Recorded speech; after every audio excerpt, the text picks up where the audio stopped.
चुनाव जीतने के जुमले हो गए। हम तो सब राम के भगत थे, तो इन्होंने क्या किया, उसको भी राम के नाम को भी इन्होंने राजनीति से जोड़ दिया चुनाव में वोट लेने के लिए। ये छोटी छोटी बातें पैदा होने से माहौल खराब होता है। ये गलत है उनकी सोच कि नाम बदल जाएगा तो आदमी के इरादे बदल जाएंगे, वो नहीं होगा। जी ने जो भी कहा वो सही कहा, विचार तो व्यक्तिगत होते ही होते हैं। आज यही नहीं, आज देश खतरे में है, लोकतंत्र खतरे में है, संविधान भी खतरे में है। विपक्ष को राम जी का भक्त हो जाना चाहिए। अब की बार डूबेगी तो निकलेगी भी नहीं। भगवान श्री राम उनको सद्बुद्धि दे, लेकिन जाकी रही भावना जैसी प्रभु मूरत देखी तिन तैसी।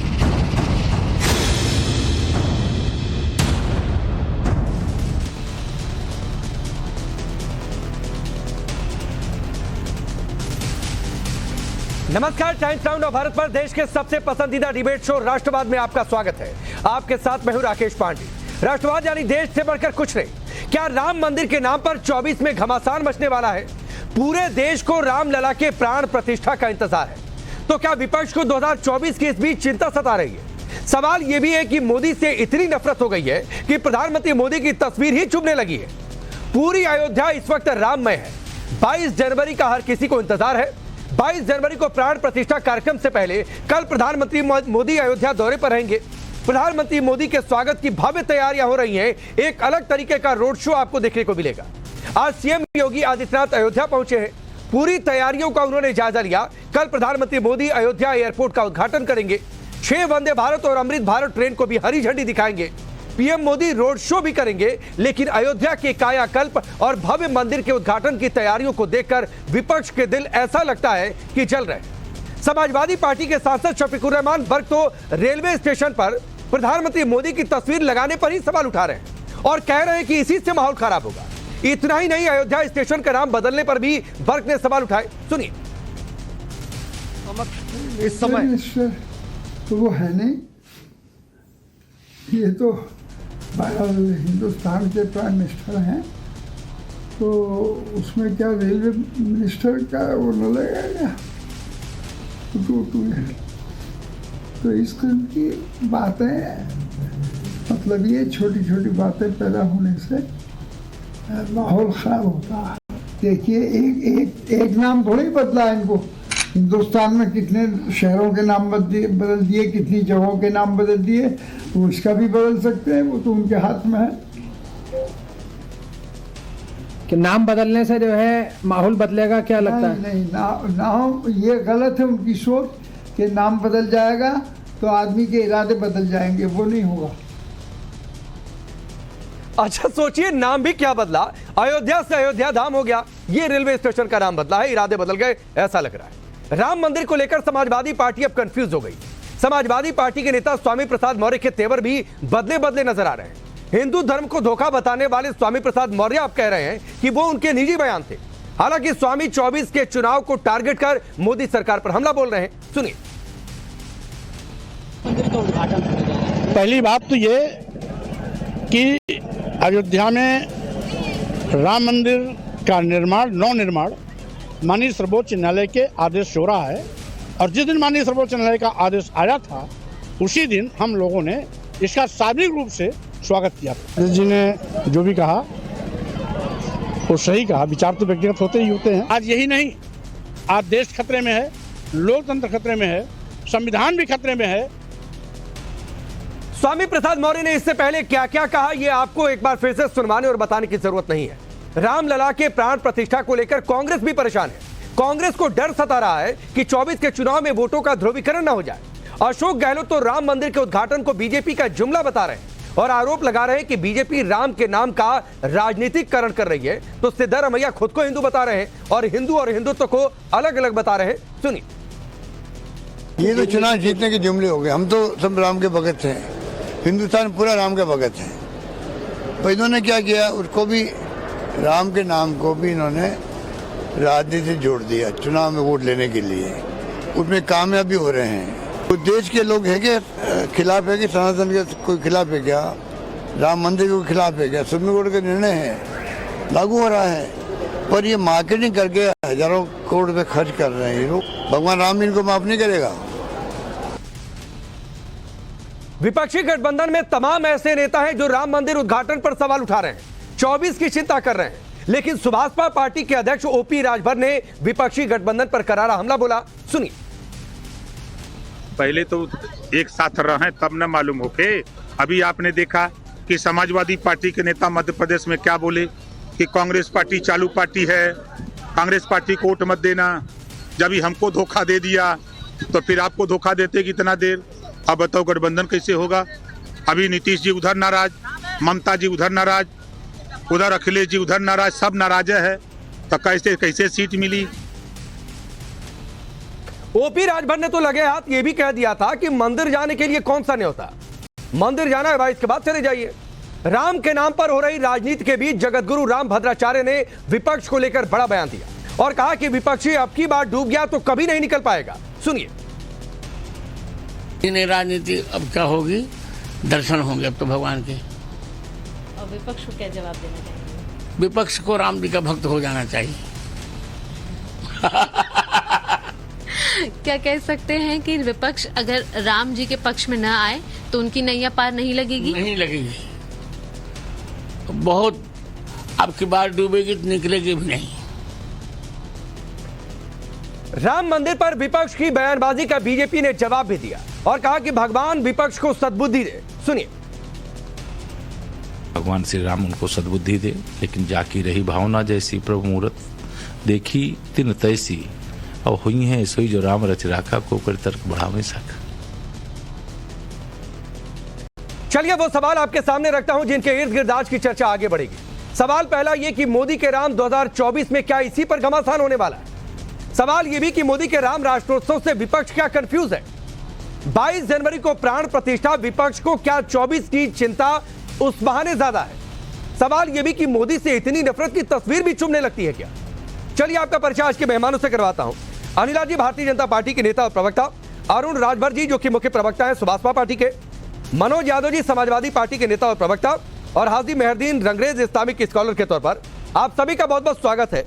मनोज यादव जी मैं आपसे शुरू करता हूं। बड़ा अच्छा लगा स्वामी प्रसाद मौर्य को सुनकर, उनके टोन जो है आवाज वो थोड़ी सी बदली हुई थी। उन्होंने कहा कि ठीक है अखिलेश यादव जी ने अच्छा कहा, मेरे व्यक्तिगत बयान थे, शायद हो सकता है अखिलेश यादव ने नसीहत दी होगी, देना भी चाहिए, जरूरी भी था।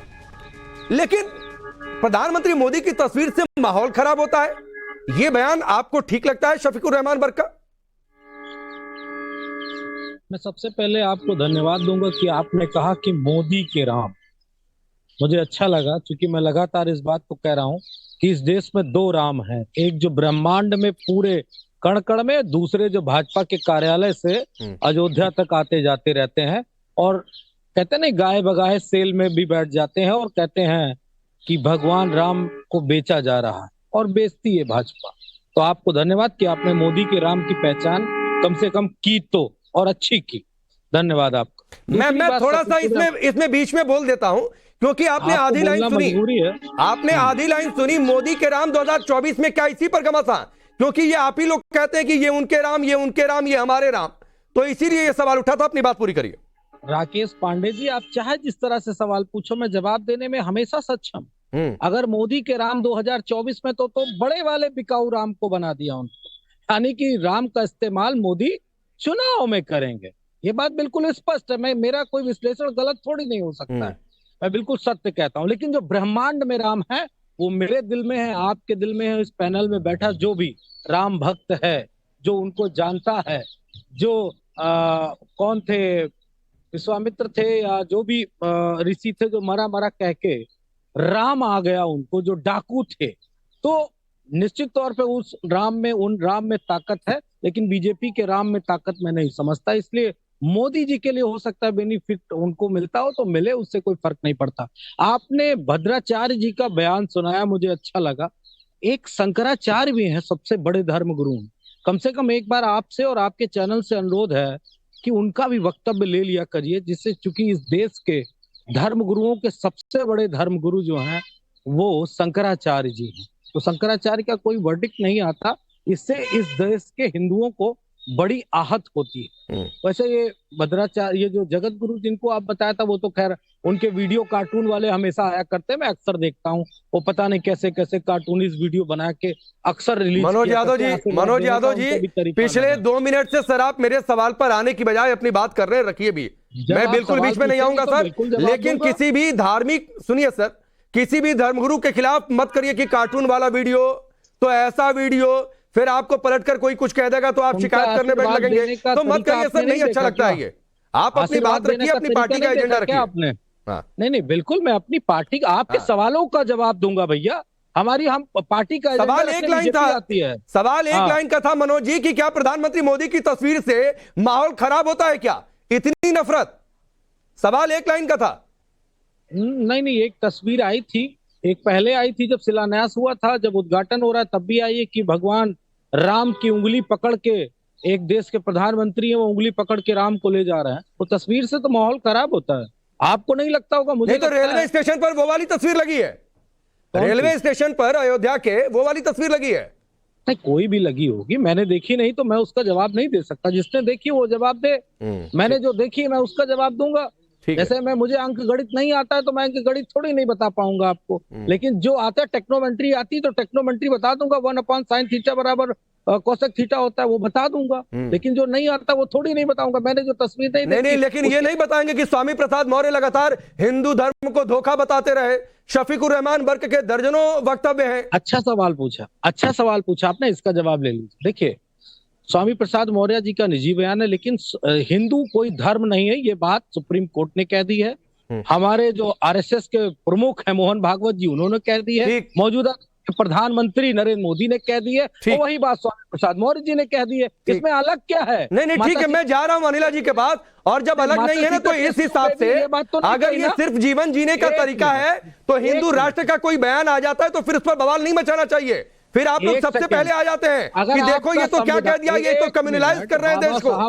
बाबा साहब, चलिए अनिला जी से जवाब ले लीजिए, मैं आगे बढ़ता हूं। मनोज जी, संविधान हिंदू अनिला जी, आप लोग मार्केटिंग कर रहे हैं, इलेक्शन प्रोडक्ट के तौर पर भगवान राम को पेश कर रहे हैं, ये देश के साथ धोखा है।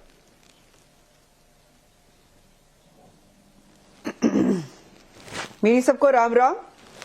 और समाजवादी पार्टी के नेता जिनके पैर कब्र में लटके हुए हैं, शफीकुर रहमान वर्क, जिसको अपनी जबान पर बिल्कुल भी किसी भी प्रकार का संयम नहीं है और जबान खींचने का काम अखिलेश यादव करते नहीं है उनकी। उन्होंने कहा है कि 22 जनवरी जो है वो काला दिवस होगा, काला दिन होगा, ये इनका चरित्र है। आपके पैनल पर बैठ के मनोज यादव जी जो हैं भूल गए कि रामायण के रचयिता कौन है। देवतुल्य वाल्मीकि जी को विश्वामित्र बोल रहे हैं, हमारे महान संत जिनको रामायण और रामचरितमानस जो है कंठस्थ है, उन रामभद्राचार्य जी को इन्होंने कहा कि हाँ भाई कोई संत हैं, उनके तो मीम बनते हैं, उनके तो कार्टून बनते हैं।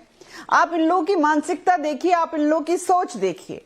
अभी इन्होंने हिंदू धर्म के बारे में बात कर दी। साहब, आपको तो ये भी नहीं पता कि अगर मैं भारत की बात करती हूँ, भारतीय संस्कृति की बात करती हूँ, भारत की धरती के बारे में बात करती हूँ, तो सनातन पंथ है। धर्म का अर्थ हमारे यहाँ होता है कर्तव्य, और कर्तव्य क्या होता है, धर्म क्या होता है, उसका सबसे बड़ा उदाहरण स्थापित करने वाले भगवान श्री राम है, पुरुषोत्तम श्री राम है। तो ना तो आपको हिंदू का ज्ञान, ना आपको धर्म का ज्ञान, ना आपको ऋषि मुनि का ज्ञान, ना आपको देवताओं का ज्ञान। आपको एक ही चीज का ज्ञान है कि किस प्रकार से कत्ले आम करना चाहिए तुष्टिकरण की राजनीति में।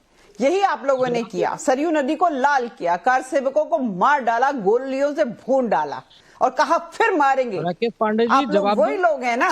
आप ही लोगों की सरकार में ये होता था कि, एक सेकंड मेरी बात पूरी हो जाए, आप ही लोगों की सरकार में ये होता था कि अगर जुम्मे के दिन होली पड़ गई तो 11 बजे तक होली निपटा दो, क्योंकि पुलिस वालों से सड़कें साफ करवाते थे, क्योंकि सड़कों पे नमाज अदा करनी होती थी। ये आप लोग करते थे। जो तुष्टिकरण इतना करते हो, भगवान श्री राम के विषय में कुछ बोल पाएंगे?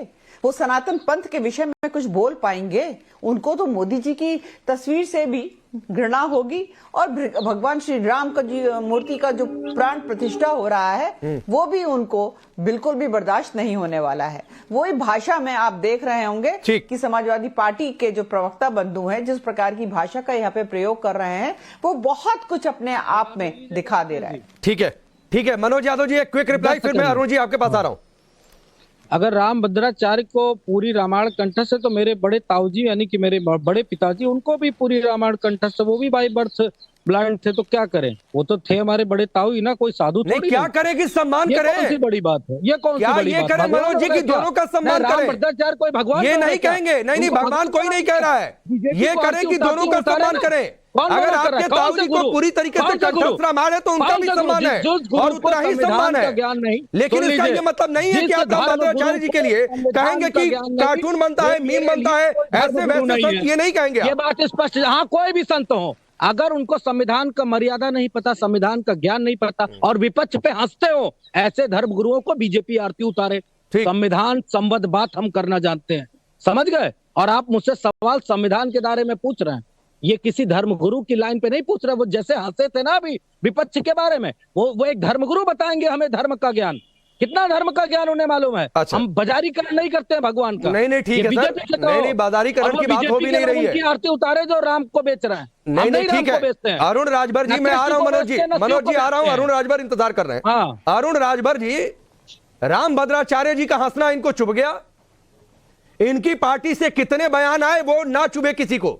माता सीता टेस्ट ट्यूब बेबी हमारी पार्टी ने कहा। रुक जाइए ना, आपकी पार्टी ने क्या क्या कहा उसका जवाब आप नहीं दे पाएंगे मनोज जी। अगर बयानों पर गया तो राजभर जी को सुनिए। अरुण राजभर जी, इन लोगों के अंदर इतनी बौखलाहट है, राकेश जी, इतनी हताशा कि अभी सुनेंगे नहीं। रुकिए मनोज जी प्लीज, आपके पास बिल्कुल अरुण राजभर सुन लीजिए, फिर आपके पास आ जाऊंगा। सुन लीजिए अरुण राजभर, किसका सम्मान करते हैं? नहीं, ये किसका सम्मान करते हैं?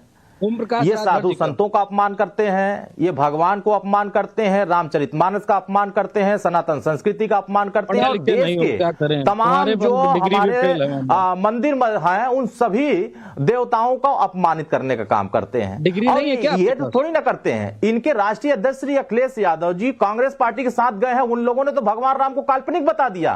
काल्पनिक बताने वालों के साथ ये समझौता करते हैं। और इनके नेता, जो इनके बड़े नेता हैं श्रीमती डिंपल यादव जी, उन्होंने कहा कि बद्रीनाथ हमारे आराध्य हैं, हम उनकी पूजा करते हैं, और इनके एक राष्ट्रीय महासचिव उसको कहते हैं कि ये दूसरी चीज है, हमारे नहीं, ये भगवान के नहीं है।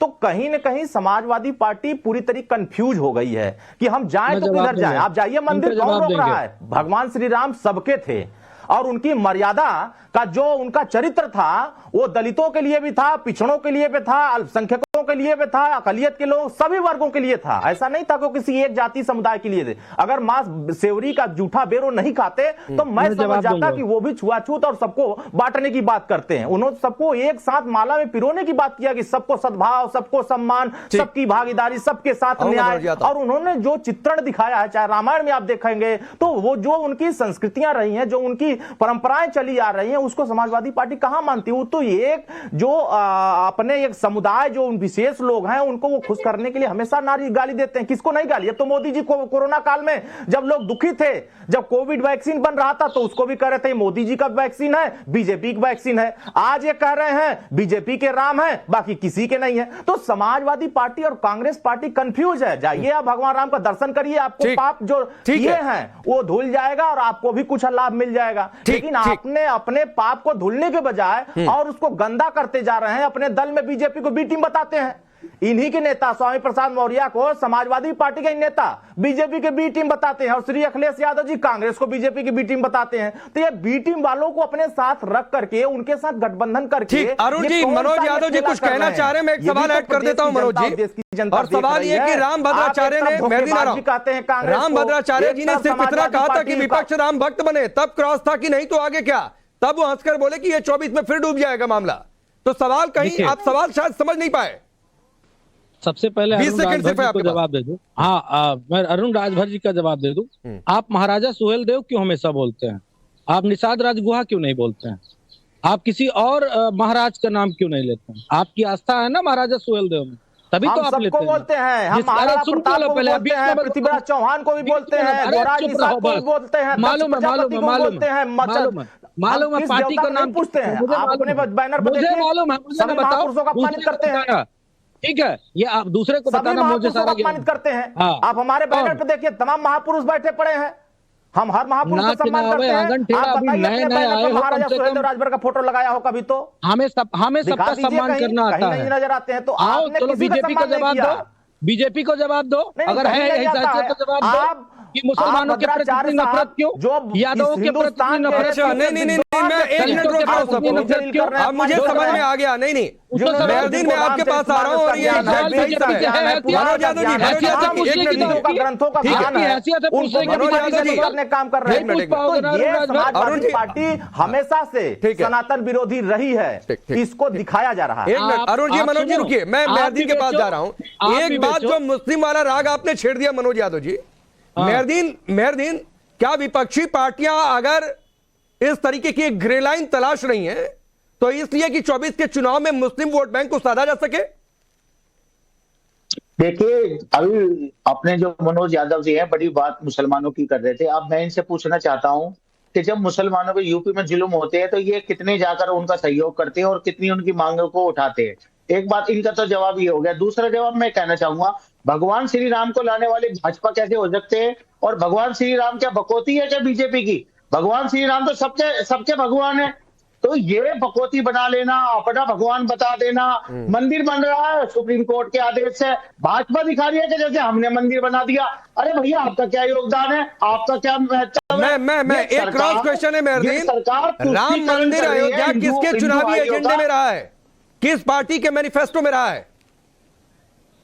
देखिए, मैनिफेस्टो में तो 2 करोड़ सालाना किसमें रहा है? बीजेपी के अलावा किसी और पार्टी के मैनिफेस्टो में रहा है? हाँ या ना, बस इतना बता दीजिए, फिर आपका सवाल 100% सही है। 1980 से लेके जब से पार्टी बनी भाजपा, तब से अभी तक वो मंदिर मस्जिद से बाहर ही नहीं निकल पाई।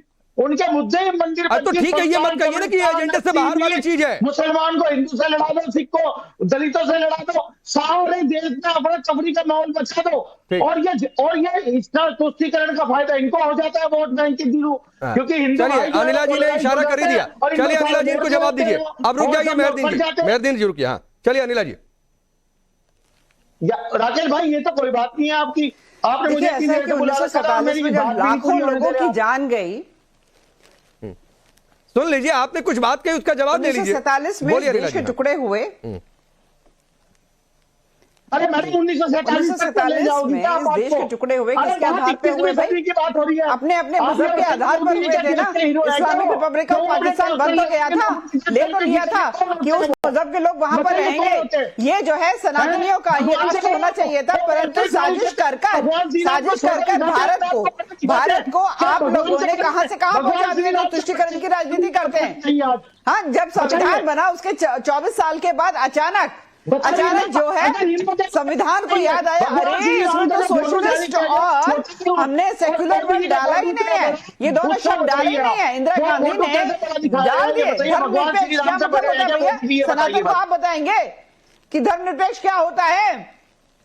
सनातन को समझते कितना है, परंतु सनातन का अपमान करना कांग्रेस का धर्म था और कांग्रेस जैसी मानसिकता की। अच्छा ठीक है, मेरे पास थोड़ा सा कम समय है। अनिला जी एक मिनट, मेहरदीन एक छोटा सा सवाल और सिर्फ 20 सेकंड में मनोज जी जवाब दीजिएगा। ओपी राजभर ने कहा कि भाई न्योता तो चाहिए नहीं मंदिर में जाने के लिए, 22 के बाद चले जाएं। तो मान लीजिए 22 को न्योता आएगा तो जाएंगे, नहीं जाएंगे बात की बात है। 22 के बाद कब जा रहे हैं? सबसे पहले अनिला जी की बात का जवाब दे दूं। जब 1947 में भारत आजाद हुआ तो आपका आरएसएस उस आजादी की लड़ाई में नहीं था। अगर होता तो आप ये सवाल आज कर सकती थी। आपके हिसाब का भारत बन जाता अगर आप अंग्रेजों से लड़ाई लड़ रहे होते। रही बात जाने की, समाजवादी पार्टी भी नहीं थी, छोड़ दीजिए सब सवाल। सोशलिस्ट पार्टी थी, आपको नहीं पता है क्या? सोशलिस्ट पार्टी थी, संयुक्त सोशलिस्ट पार्टी थी। आपका ज्ञान कम है राकेश पांडे। अरे छोड़िए ना, मेरे ज्ञान में मत जाइए। सोशलिस्ट पार्टी मैं आ जाऊंगा तो फिर नहीं उतना समय है। चलिए, आपको नहीं पता लोहिया जी हमारे बाद कब जा रहे हैं? तारीख बता दीजिए अगर तारीख तय है। लायक आप लोग 22 के बाद कब जा रहे हैं? लायक आप लोग है ही नहीं, उस स्तर के आप लोग है ही नहीं कि संघ की बात करें। डिम्पल जी ने इस बात को कहा है कि जब हमारा बुलावा आएगा तो हम जाएंगे। बीजेपी के निमंत्रण का इंतजार समाजवादी पार्टी को नहीं है। न कल था ना आज है। ये क्या करेंगे? इनके हाथ का छुआ पानी नहीं पिया जा सकता है। इनको क्या? अरुण राजभर जी एक आखिरी 20 सेकंड आपके पास भी है। बनवा रही है राम मंदिर, क्या पता नहीं कहाँ पर। चलिए, आपका निमंत्रण क्यों मांगे? चलिए नहीं ठीक है, मत निमंत्रण मांगे भाई। भगवान के दर पर जाने के लिए निमंत्रण चाहिए भी नहीं होता है और ना ही कोई और। ठीक है, चलिए, ये अभी रस्साकशी चलती रहेगी। चलिए अरुण राजभर जी, वक्त इतना ही है सर, नहीं आ पाऊंगा वक्त इतना ही है। आप सभी का बहुत बहुत शुक्रिया। बहुत बहुत शुक्रिया। रुकेंगे ब्रेक के लिए।